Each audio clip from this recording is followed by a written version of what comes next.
خير جميلة، شكرا على الاستضافة، وصباح مرحبا الخير بك. جميع المستمعين. مرحبا. اذا اليوم نهضروا على موضوع اللي ربما كيمسنا كاملين. اكيد ما كاينش منا شي واحد شي نهار ما شخرش لاسباب او لاخرى. غنعرفوا معك هذا العرض بعدا واش حاله طبيعيه او لا. هو طبيعي أننا نشخروا مرة ماشي مشكل. ماشي مشكل.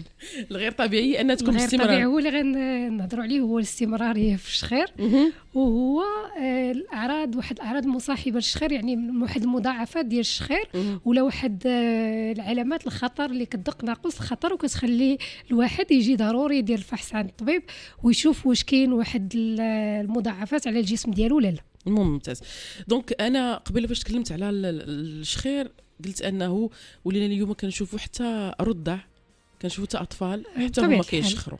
دونك حاله اللي نقدروا نقولوا ان الجميع ممكن انه يتعرض لهذا العرض هذا. كيف قلتي مره في شحال، هاد مره في شحال، واش هي بنيتي نبداو نعطيو داك العله ديال الخديه ما مقاداش، الخديه عاليه او لا تقدر المخده. تكون حتى حيت من بين الاسباب حتى هما كاين الوضعيه ديال النوم، هكا مثلا بحال دابا تكين على ظهرنا ولا هذا، وكان عندنا شي حاجه اللي غتضيق لينا هذاك المجرى ديال الهواء، نقدروا نشخروا. نعم. دونك مزيان، حيت كاين بزاف الناس اللي ما بين قوسين ما كرضوش انا نقولوا كنشخروا. لا راه فالناس كنبداو العله كنقولوا لا راه الخديه ما كانتش مقاده. لا غير هو دابا كيف قلنا هو المشكل هو الاستمراريه، هو الحده ديال الشخير، هو واش كاين تاثير على الشريك اللي معنا في الغرفه ولا لا. فوالا. دونك هادو هما الاسباب، وحنا ماشي اي واحد كيشخر كيجي كيدوز. دونك كنعطي واحد العلامات ولا واحد الوقت فين هذاك السيد اللي كيشخر ولا السيده امتى تجي دوز. دونك هادشي اللي بغينا نعرفوا فيه في هذه الحلقه ديالنا. اكيد غنعرفوا هاد الامور هذه. واكيد مرحبا بكل المستمعين والمستمعات اللي ربما كيعانيوا من هذه المساله هذه. يتواصلوا معنا، رقمنا دائما راه الاشاره اللي هو 0522 36 0536. ممتاز. دونك اجي نعرفوا بهذه العلامات، واكيد واش كاينه فئات عمريه كثار، واش كاينين حالات كثار، شكون، واش هنايا كنقدروا نقولوا رجال او نساء كثار. دائما بزاف ديال المواضيع كنتكلموا على هذه النقط هذه. يلا نبداو نعرفوا بعدا بالشخير. اكيد الشخير هو واحد الضجيج اللي كيصدر عن الانف والحنجره اثناء النوم. نعم. هذا تعريف بسيط والجميع كيعرفوا. شكون هما الفئات العمريه اللي كيصيبها اكثر؟ الشخير كيتزاد مع السن. نعم. علاش؟ حيت السن، ارتخاء العضلات، واشك فوا تنقولوا ارتخاء العضلات ولا اي مشاكل في المجرى ديال الهواء، دخول هذاك الهواء، هذاك الاكسجين، يعني من الانف حتى الحجاب الحاجز اللي هو الديافراغم، كيقدر يعطينا الشخير. نعم. دونك يعني جميع الفئات العمريه كيتزاد مع تقدم في السن.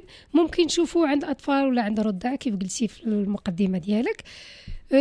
مشكله اللي هي مشكله اجتماعيه اللي كتاثر على الشريك ديال الغرفه ديالك، صح، وكيتسمع، دونك يكون عنده تاثيرات، كيقدر يكون عنده مشاكل نفسيه من بعد. اكيد. دونك هذاك الشيء علاش الاهميه ديال هذا الموضوع واننا طرحناه. نعم. كيف قلتي فعلا كيكون عنده واحد بزاف الناس كتحس بالحرج، يعني انك تلقاي ناس كتقول لك لا ما نقدرش انا نبات عند شي حد او لا هذا فعراضه خاصني نرجع لداري لان ما غرضاش ان شي واحد يقول لي راه صوتك مقلقني او لزعجني. ولكن حنا ما كنكونوش عارفين راه باللي تقدر تكون حاله مرضيه.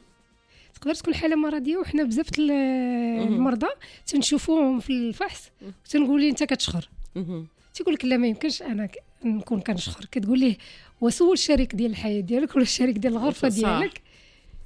فبعد المرات عاد ملي كيسولو كيقول لي راه تنحشم نقول لك راه كتشخر. نعم. يعني حنا دائما كناخذوا هذه الكلمه هذه اننا دائما في اطار الحشومه، واننا ما كنقدروش نقولوا لواحد راك لا راك كتشخر او لا هو يقدر يرضى بها، مع انها كيف قلتي عندها مسببات وعلامات. قلتي كاينين هاد الناس اللي كتقولوا لهم الوقت اللي خاصهم يجيو يشخصوا فيه، فاشنو هي العلامات اللي كتقدر تستبق هذا التشخيص واللي على اساس ان الانسان خاصو يمشي يشخص؟ كيف قلنا في الاول الشخير في حد ذاته في الاول ما تيكونش مدعاة لان المريض يجي لزياره الطبيب ويشخصه. شنو هي العلامه المهمه اللي كنقولوا للمريض يجي يشخص عليها، ولا هو ولا الشريك ديال الحياه ديالو كيقول لي خصك تمشي دوز؟ هو توقف التنفس الانسدادي النومي.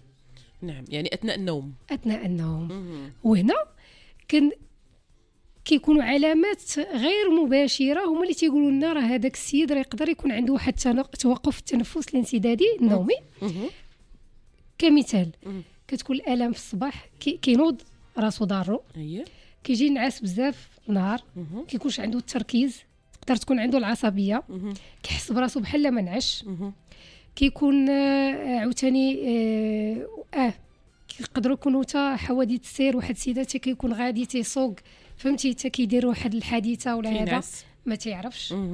كنقدروا نشوفوا حتى عند الاطفال اضطرابات سلوكيه، مشاكل في التركيز، مشاكل في التحصيل الدراسي، لانهم تيشخروا في الليل ما تينعسوش مزيان، تيتوقف لهم التنفس. دونك هذه من بين العلامات اللي تتكون عندنا.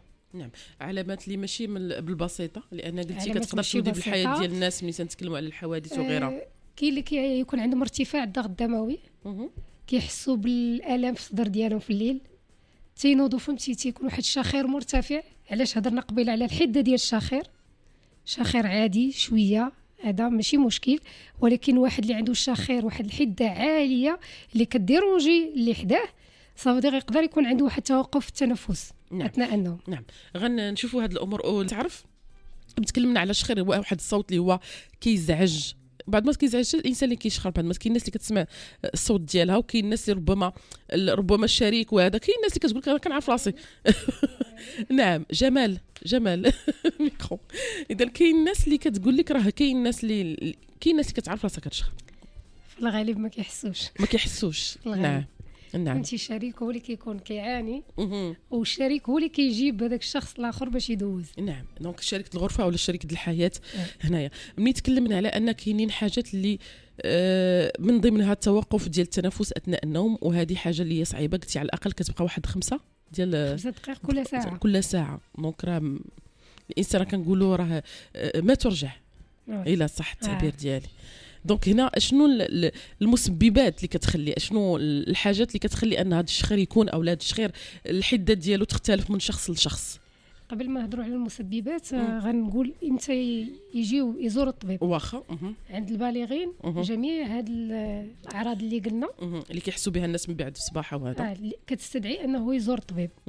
عند الاطفال ما كنتسناوش، كنسمعوا الشخير صافي هذاك الوليد عنده مشكل في النيف ديالو، عنده جلود، عنده حلاقه من ضاغطين ليه على الحلق ديالو، دونك كنجيبوه يدوز. دونك هذه علاش بغيت ناكد الاسباب كيف شرحنا هذيك الفيزيولوجيا ديال الشخير. اي حاجه كتعيق المجرى ديال الدخول ديال الهواء من النيف للحجاب الحاجز تقدر تعطينا الشخير. نعم، مثال عندنا مشكل في القروش، عوج، عندنا جلود، عندنا هذوك القرنيات اللحميه ديال الانف كبار يقدروا يعطيونا الشخير. نعم، عندنا الها يكون طويل، الها الوسط يكون طويل يكون سميك يعطينا الشخير، ولا يكون رخو كذلك يعطينا الشخير. الناس اللي عندهم السمنه، وهنا كنهضروا على مستوى الرقبه، حيت السمنه كتعطي واحد الانسجه زائده على المستوى المنطقه الخلفيه للرقبه اللي مع الناس كينعسوا هذا كتسد ليهم هذاك الحلق ديالهم كيتسد كيعطي الشخير. كاين كذلك المستوى السمنه اللي كتعطي دهون زائده على مستوى الحجاب الحاجز اللي هو لو ديافراغم، حتى هو مع النعاس كيعطينا الشخير. كذلك اللسان كبير، الناس اللي عندهم لسان كبير، وداكشي علاش سولت السيده قبيله واش دارت الكاميرا، كنديروا كاميرا باش تنشوفوا لسان كبير. الا كان لسان كبير كيطيح مع النعاس، كيطيح اللور والواحد كيبقى يشخر. الناس اللي كتستهلك الكحول بكثره، المدخنين كذلك. كاين كذلك الوضعيه ديال النوم. نعم، النوم على الظهر، داكشي علاش كنقولوا الناس اللي كيشخروا ينعسوا على الجنب ديالهم، وحتى هي في السنه ديالنا على اليمين. فوالا، دونك من الاحسن نعسوا على الجنب ديالنا ماشي على الظهر ديالنا، لاننا ملي كنعسوا الظهر ديالنا كيرتخيو العضلات كلها كترجع اللور. فوالا كلها كترجع اللور، هادشي كيعطينا الشخير.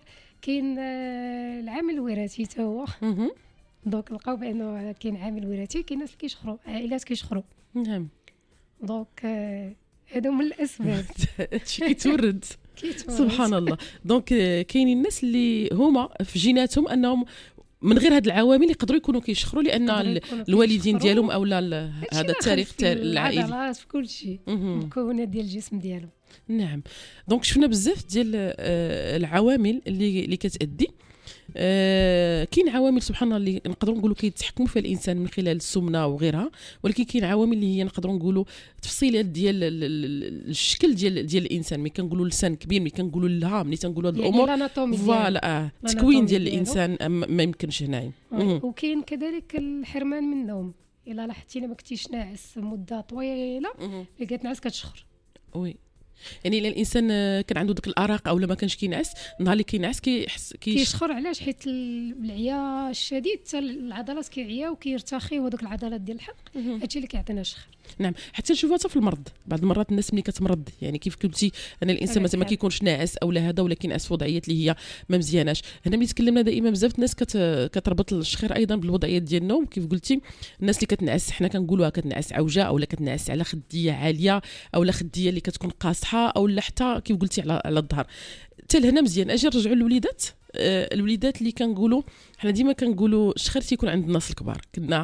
كنا شحال هذه كنا كنقول لا غيرنا الفكره غيرنا الفكره لانه عرفنا الفيزيولوجيا ديال الشخير. اي حاجه كتبلوكي لك هذاك الدخول ديال الاكسجين تعطيك الشخير. نعم.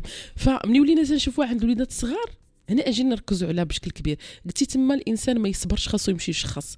شنو هي الحالات اللي كتقدر ان فعلا تخلي الوليدات ديالنا يشخروا او لا الرضع؟ اليوم كنشوفوا الرضع كيشخروا.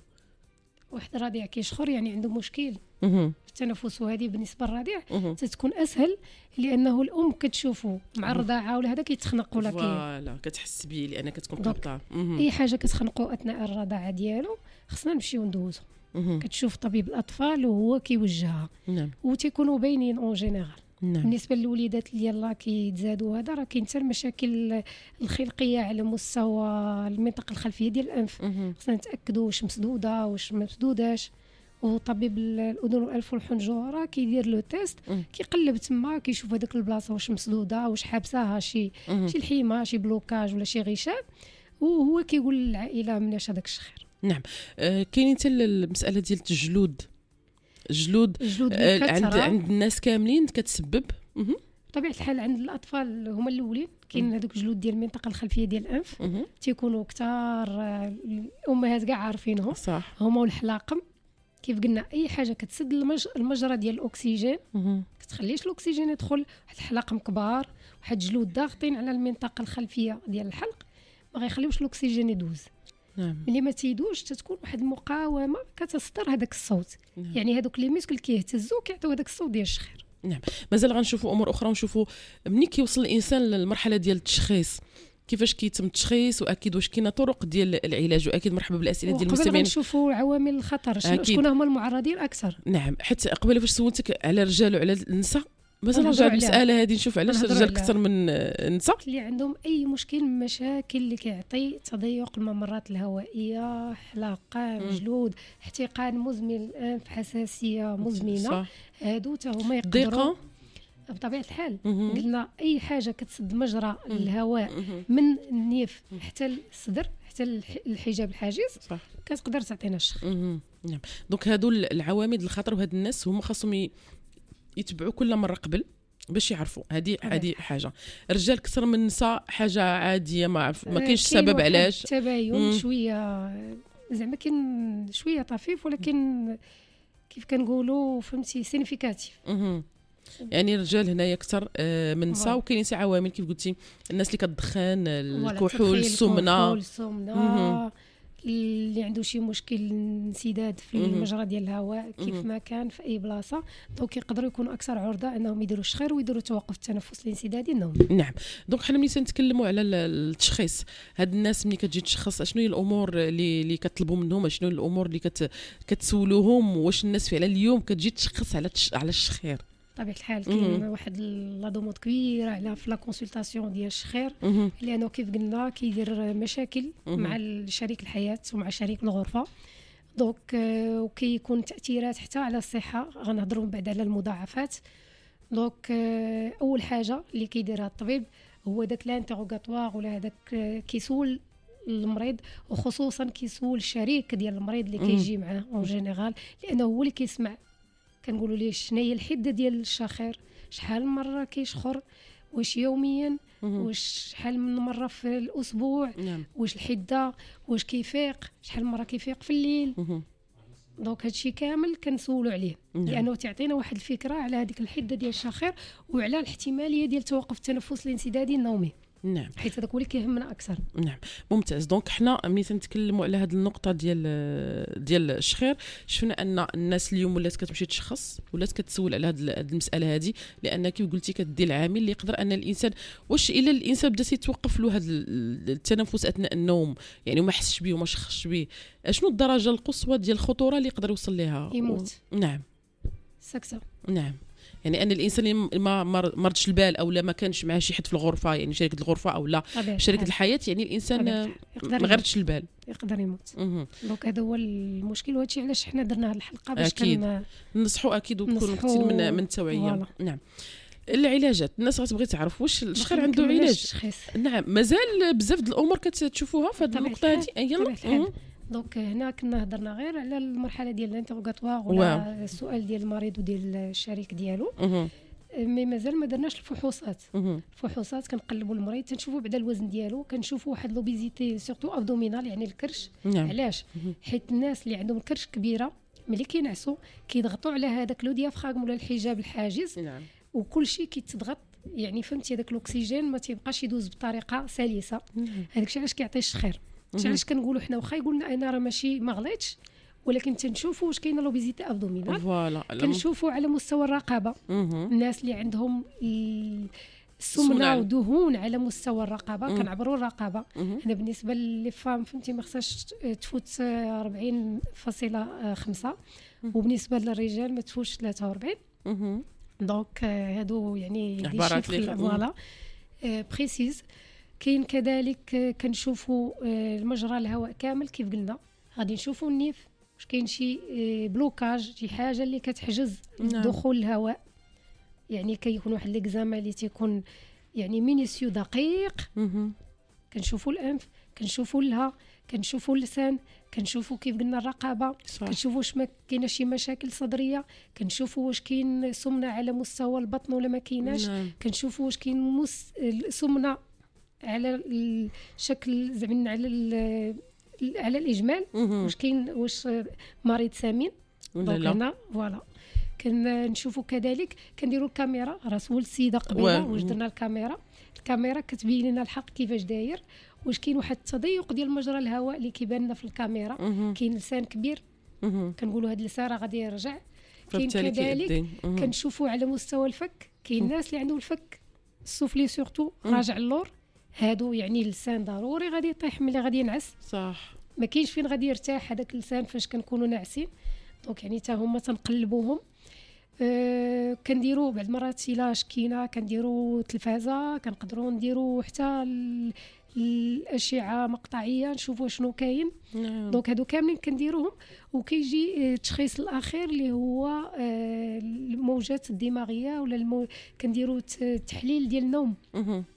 يعني هذاك لا بوليغرافي ولا البوليسومنوغرافي كنديروا التحليل ديال النوم اللي كيعطينا مستوى كنشوفوا النعاس كيفاش داير، مستوى الاكسجين في النعاس، ضربات ديال القلب، كنشوفوا شحال مره كيتوقف التنفس. يعني هذه آلة كتخليوها مع المريض، كتخليوها مع المريض سواء كيكون في لا كلينيك، سواء كاين اللي كيديوها عندهم في الدار، كيعطيوها لهم الناس الاختصاصيين ديال هاد الالات وكيسجلوا بحال واحد التخطيط دماغي غير هو ديال النوم. نعم، باش كيشوفوا امتى كيتوقفوا في النوم ديالهم شحال من مره، حيت كل شيفر عنده فهمتي عنده لي زانديكاسيون ثيرابوتيك، يعني عنده الدواء ديالو وعنده الحلول ديالو. نعم، ممتاز. دونك شفنا معاك ربما هادو التشخيصات كلها اللي كتطلب يعني كل تشخيص على حسب الحاله او السبب المسبب. نعم.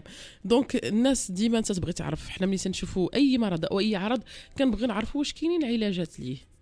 طبيعه الحال دونك العلاج كيكون بعلاج السبب. وي كيف قلنا اي حاجه غنبداو على مستوى الانف، عندك جلود، عندك قروش عوج غادي تفتح عليه، عندك قرنيات لحميه كبيره غادي تنقصهم. كاين على مستوى الها ديالك كاين رخ ولا هذا غادي دير راديو فريكونس باش كيولي صلب. كاين جراحات اللي هي بحال جراحات شد الوجه ولكن هي شد الحلق باش هذاك الحلق علاش خصوش يبقى مرخي، فوالا خصو فهمتي يتقوى. دونك حنا كنديروا جراحه لشد هذاك الحلق.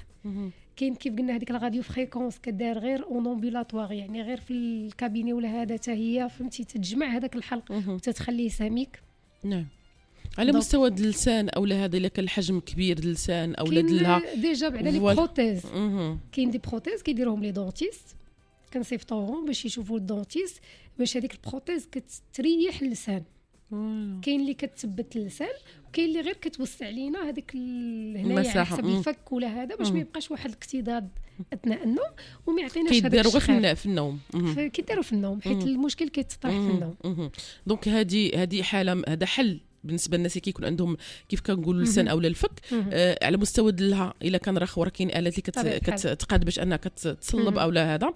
الا كان الحجم ديالها قبيله فاش كلمنا عليه حتى هو كبير هو قلنا فاش غنديروا ديك الراديو فريكونس فوالا باش كتقاد ولا نديروا مزيان. دونك مازال غنشوف معاك نقاط.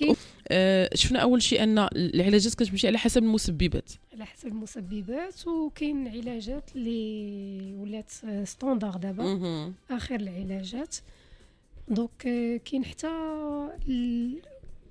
زعما جربوا واحد الحقن هي سكليروثيرابي على مستوى الحلق. شنو كدير حتى هي كدير واحد الصلابه ديالها باش ما كيبقاش يعطي هذاك الصوت. حيت كيقولنا شنو هو المشكل، هو انه هذاك اللام اللي تيكون رخو هو اللي تيعطي هذاك الصوت، كيعطي داك الرخو ديال سميتهم، يعني هذاك الحلق ملي كيكون مرخي هذاك فاش تيكون عنده تيعطي اون ريزيستونس وتيعطي هذاك الصوت بحال كتكون واحد النوع من المقاومه فوالا المقاومه كيكون واحد الاهتزاز تعطينا هذاك الشاخير. دونك هما قالوا شنو نديروا، غادي نديروا واحد الحقن حقن ديال سكليروثيرابي، يعني بحال كتكمش هذاك الحلق وكتعطيه واحد الصلابه. هذه من جهه. وكاين اجهزه ديال الضغط الايجابي المستمر اللي كنسميوها لا سيباب، هي اللي كيقول لك دار هذيك لاباراي كيركبها في الدار ملي كيبغي ينعس كيديرها كتعطي واحد الضغط اللي كيقاوم هذوك كاع داك البلوكاج اللي كاين في المجرى ديال الهواء وكتحيد هذاك الشخير. مزيان. هادو تا هما كيعطيو نتائج جيده. هذه ستاندار الناس كاملين اللي كيحسوا بهذا الشخير. وكاين حتى عندها دي زانديكاسيون على حسب شنو خرج لينا في داك التخطيط اللي هضرنا عليه قبيله.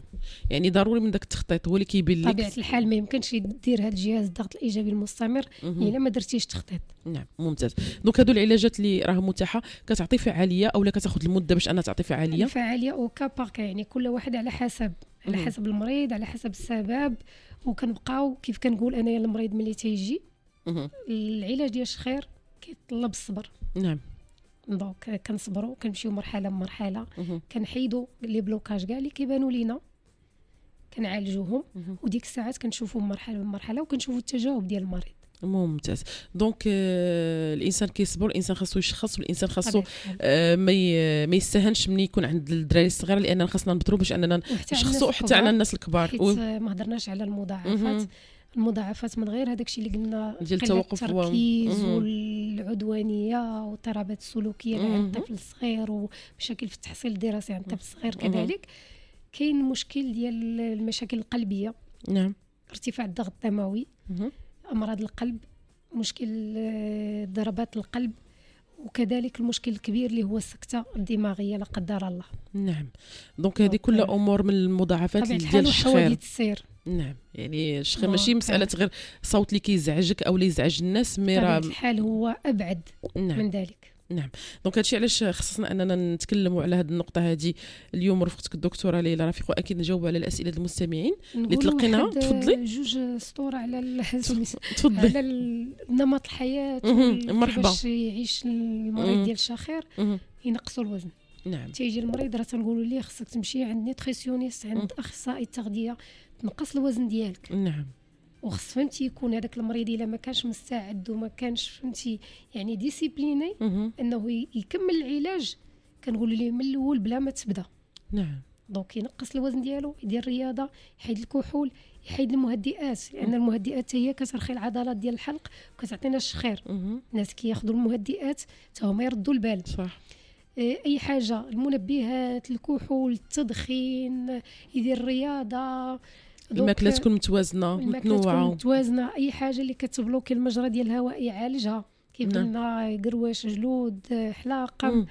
دونك هادو حوايج مهمه اللي خصنا يهتم بها الانسان، سواء كان كيشخر او لا ما كانش كيشخر. هذه من الامور اللي خاصنا نهتموا بها بالصحه ديالنا. دو الناس اللي ربما كيكون عندهم التاريخ العائلي فيه العائلات ديالهم اولا الوالدين كيشخروا، خاصهم حتى هما يبقاو يردوا البال هذه الامور اكثر ربما من الناس الاخرين. مي على العموم اليوم ولينا تنشوفوا ان الناس كتشخر بشكل اللي هو كبير، اللي ما هضرتي على اسباب ومسببات ومضاعفات اللي خاصنا نردوا لها البال. دونك نتكلموا على الاسئله. عبد الكريم من وزان يتكلم على ابار ان عنده سياتيك، تكلم على انه شخير، تكلم على انه كيحس بواحد الصوت في الودن ديالو طانين مره السن ديالو 57 سنه. هذا الشخير هذا واش نقدروا نقولوا مع السن او لا مع حيت شفت المستمعين كيسولوا دائما على الودن الارتباط. هو ارتباط اللي كيف قلت لك في خارج الهواء، هو انه كيعطي مشاكل على مستوى الضغط الدموي. كيف هضرنا على في الحلقه ديال الطنين، الضغط الدموي كيقدر يعطي الطنين، ولكن ما نقدروش نجزموا بانهم بجوج عندهم علاقه. نعم. دونك داكشي علاش خصو يدوز، خصو يشوف طبيب الاذن والانف والحنجره، يدير كاميرا يعرف شنو كاين. كيف قلنا السن اكثر من 50 عام حتى هو كيتزاد، لانه الاحتماليه انه يكون كيشخر. دونك يعني خصو واحد يمشي على الطبيب يسولو الاسئله اللي كنا ذكرنا قبيله على الحده ديال الشخير والعدد وهذا، وشحال، واش يوميا ولا ماشي يوميا، واش كاين توقف التنفس ما كاينش، واش كاين الاعراض اللي هضرنا عليها قبيله. عاد كيدير هذاك الفحص السريري اللي قلنا كيكون دقيق، وديك الساعات تيكمل بالكاميرا ويقدر يجاوب. نعم ممتاز. سناء من الفقيه من صالح اللي تكلمت انها